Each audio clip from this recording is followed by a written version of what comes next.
Frederick Winslow Taylor. Assalamualaikum warahmatullahi wabarakatuh. I'm Farah Nabiha binti Syarifuddin, metric number A20A1329. Frederick Winslow Taylor was a mechanical engineer. Based on his experience of working at Midvale Steel Company, a scientific management theory was born. This is the principle of scientific management theory. First, selecting, appointing and developing each employee. Second, clear instruction to employees and observe them. Third, one task to many employees. Fourth, payment of salary and rank based on job performance. And the last one, position indicates responsibility. The ideal fair pay for a fair day's work show that Taylor's thinking that employees are motivated with money to increase their productivity over work. But workers today are not expecting monetary reward because for them, employees are not machine. However, this management theory still in use at McDonald's and hospital today. The advantage for this theory is enhanced production, ability to control, payment system, and employee instruction. For the advantage, management take control, mechanistic, avoid bargaining, stress, and misconception.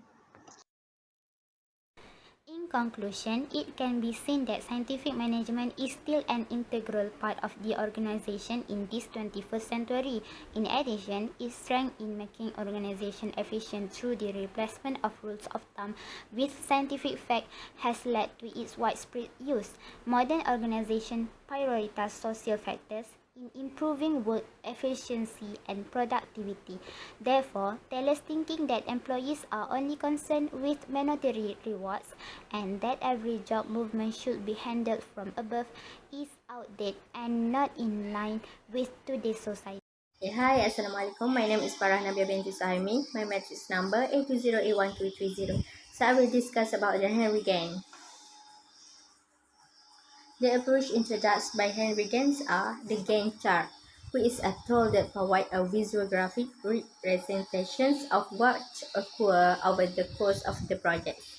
Next, Gann chart also promotes the task and bonus plan that modifies Taylor's a day's work premise.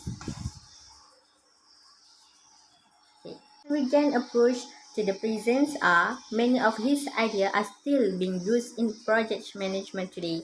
Most of the managers using Gann chart for planning and schedule projects via smartphone or laptop to achieve the goals. It is important use at this present time due to the COVID-19 pandemic. So, for Brian Liu as a manager at the Loop Holdings Sdn Bhd using Gantt chart in manage tasks, checklist items, and task dependencies at each key life brands such as China, Myanmar, Japan, and Malaysia via software. So the advantage is help the manager to know the project progress via visualizations tool that provide an overview of work that is planned to be done. So this segment, one of them is Gantt chart are inflexible. In the era of agile project management, it does make a lot of sense to use a diagram requiring extensive planning when your plans are likely to change. So we can conclude that Gantt chart is the most effective method of helping managers improve the performance of the company toward the progress of the company in the future. I think that is all my point. Thank you. Hi, Assalamualaikum. My name is Farah Nabia binti Sahimi. My matrix number A20A1230.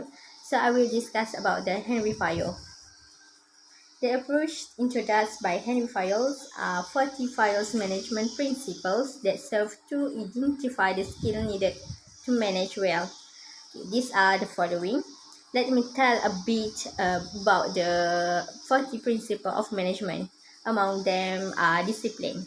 It can establish by providing good supervisions at all levels, rewards, and clearly explaining the rules. Henry Fayol's approach to the presents are most respond the manager believe that imposing and maintaining discipline among its employees is one of the best management principles that they practice. For example, Nelofa, who is the founder Nelofa Hijab Company, is a very strict on his employee in time of management, business, and caliber in doing the job. So the advantage is the principle outlined by Henry help in guiding manager and leader to a successful organization performance where managers are more prepared and disciplined in ensuring that set goals are achieved. So the disadvantage is File theory was developed based solely on his own managerial experience, which means he did undertake any further research. So it may conclude that good manager is anchored on the efficient and effective adoption of this principle of management by Henry Fire who are willing to work with motivation and be able to contribute to achieve the goal. I think that is all my point. Thank you. Mary Parker Fuller. Mary Parker Fuller is an author, social worker, political theorist, and organizational consultant. She is also known as Mother of Modern Management. This is the principle of organizational management. First, direct contact. Second, early stage. Third, reciprocal relationship. And the last one, continue process. Fuller management theory that maintain the collaborative aspect and no more or less power for each employee is still in use today. For example, dropship get coached from distributor on business technique to become a successful entrepreneur. The advantage for this theory is better communication, faster problem-solving team, and flexible and capable workforce. For the advantage, potential conflict, some people are not team player, and performing employee don't hide behind team. While Mary Parker's stop giving their response has been observed yet, little is necessary to pay attention to her in order to stifle her practice in problem solving. At a lower level, this cannot be done, as her idea, so far as management did not run with the dominant discourse of 1930s and 1940s, then she could choose by providing assistant groups and educative groups to provide assistance for non-response. Still, maybe the time has come. The recent decision in civic decency, which Robert Putnam may not have done, may have prompted people to look at what Fuller has to offer. Its demand for the development of school as a center of humanity still holds considerable power. Her exploration of the nature of defense still provide educators insight and relevance to group development and networks as an impact of an community is as it happened. Her last two in the New State 1918 that the communistic center is the main idea of America, the University of True Democracy is something we must do well to do. We need to improve and build to social life. Hi, Assalamualaikum. My name is Nurina Shira binti Abdul Rahman, number matric A2A1883. Today I want to presenting about Max Weber.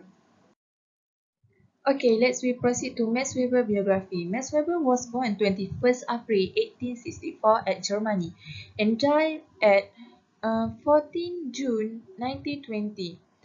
Okay, Max Weber is German sociology and political economy, and he known for his thesis of the Protestant ethic, relating Protestantism to capitalism and his idea of bureaucracy.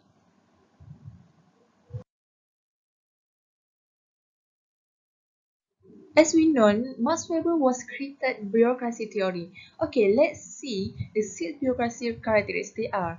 First, task specialization, and second, hierarchy layer of authority. Third, formal selection. Fourth, rules and requirement. Five, impersonal, and six, career orientation. Okay, before this, we have seen about characteristic of bureaucracy.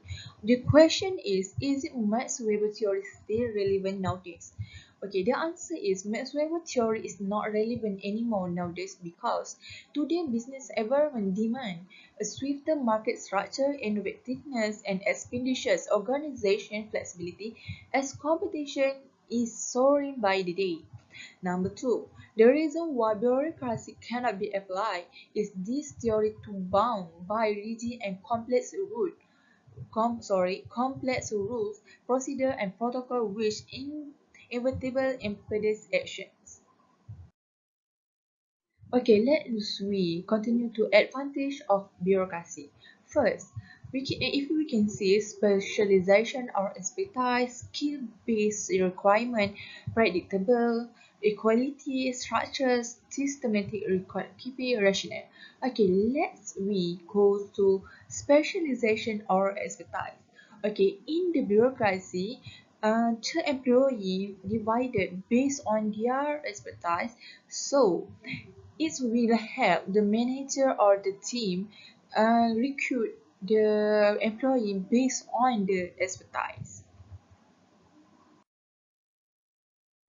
Okay, D is disadvantage of bureaucracy. First, one-way communication, exploitation of power, wastage of time, effort, and money, delay in business decision making, hinder innovation and creativity, and flexible and rigid method. Okay, if we can relate why the bureaucracy theory is not relevant anymore in nowadays because of this, because in the era of globalization we must be faster and develop our business fast, because if we stay still in the bureaucracy, we will waste of time, effort, money. Okay, for the example, in the hierarchy structure, in the bureaucracy theory, the labor must go to step by step and rules to want to make a decision, and this way wastage of many time to make a decision. So that's why the bureaucracy theory is not relevant anymore in nowadays. Okay, the conclusion is the organization management is expected to consider factors affecting bureaucracy application efficiency, such as labor force quality, cultural characteristics, and most importantly, continuous improvement of this management style in order to keep up with the rapid change and high demand of contemporary organization. Indeed, bureaucracy, like all other management systems, has both positive and negative aspects.